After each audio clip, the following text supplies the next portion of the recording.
Hey guys, well, we're sitting out here in Missouri. We just got this redneck established here, and it is overlooking the food plot here. We got some winter rye. We put 150 pounds of winter rye on here about a week and a half ago, right before rainfall. We got some growth. We just need a little bit more rain, and then mid-October we're going to go ahead and stick another 150 pounds of winter rye on each one of our food plots per acre, and see what happens. Our Nebraska food plots, it's just too dry this year and just didn't get the rain. So it is what it is. Every once in a while you get those kind of years, but you might make the best of it, and that winter rye is a great alternative for you. As you guys can see, I've got the Cuddelink camera there on top with the solar panel. And I've also got a Browning Spec Ops camera right there, both excellent cameras. The Cuddelink is made by Cuddeback. It's got the cellular plan, up to 24 cameras for one price, 10 or 15 bucks a month, depending on what your package is. And that's a black flash, or both of those cameras are black flashes, but the Browning Spec Ops, it's on video mode, and it's got the black flash. So any deer moving in and out of here, I got it on 10 seconds, should capture it and work out pretty good. What we are starting to really pick up on is our doe movement. We got some woodlots right here, or woodlot right here, and woodlot back in here, that those deer are moving back and forth here, and that's going to really help us out for our pre-rut and our rut stands when it comes to figuring out where to hunt at. We use those cellular cameras a lot now, the last 3 or 4 years, and have really had some great success with the Cuddeback system, on harvesting big mature deer. But also what's led into that is figuring out where those does are moving in and out of, and then figuring out that target point where you can sneak in there and hunt. When it comes to doe harvest, from about September 15th all the way to October 10th to 15th, that's my time period to go ahead and harvest those does. And I try to stay away the closer I get into the pre-rut, the 25th on into November's rut, and that works out very well, because last thing you really want to do is jump in there and start shooting a whole bunch of does, push all your deer out, and your rut hunts are almost worthless, unless you got some deer that's brand new to the property and just cruising by just by luck.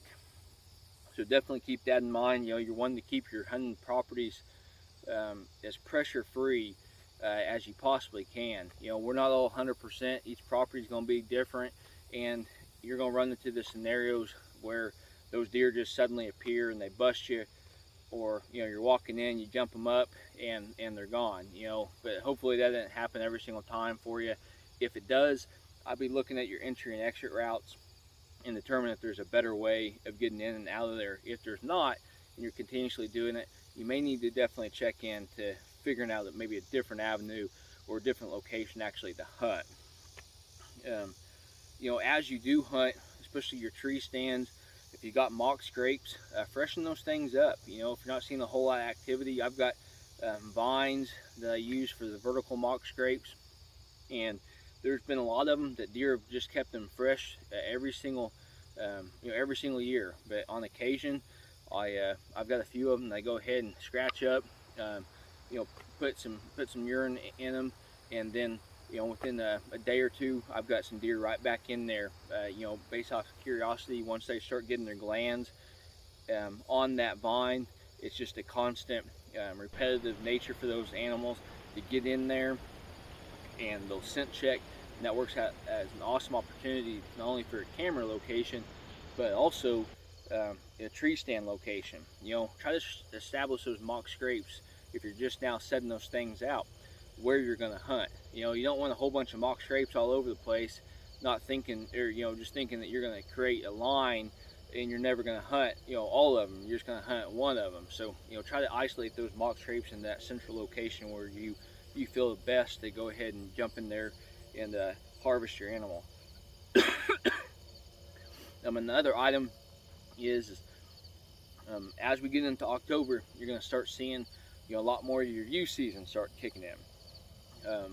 I know Kansas had their youth season early September, and I didn't mention on September's video, but I did want to mention in October, because I believe Missouri, Oklahoma, and Arkansas all have their youth season, or one portion of their youth season, in October. And I think there's a lot of states throughout the country that also do this. But getting those youth involved, I strongly discourage anybody just taking a gun, a gun out there with a kid, with them without practicing.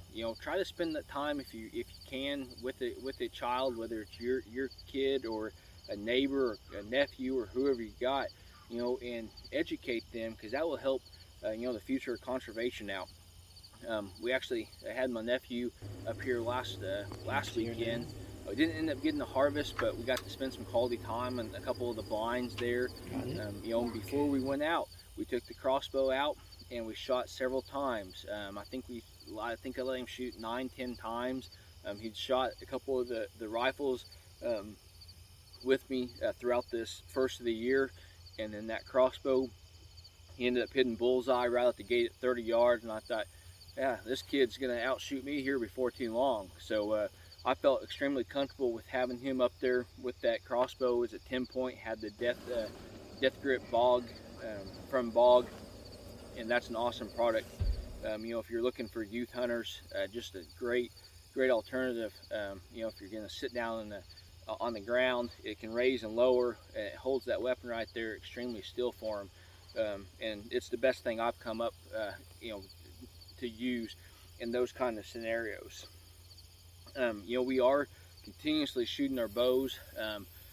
What I end up doing is during season I'll shoot 6 arrows a week, and I'll shoot I got one target at 30, 35, and 47. And what I can do is I can move back and forth just a couple feet, and that way I can get into that 20-yard range, or I can get up to the 50-yard range, and that works out very well. Definitely to build your motion, your stabilization muscles will get used to that movement and stabilizing right there for those longer shots, and that will help you guys as you guys progress closer to you with the target. We'll get on to the hunts there, and hopefully you guys had a great September, and look forward to your guys' hunting season. And like always, best luck on your guys' upcoming hunt.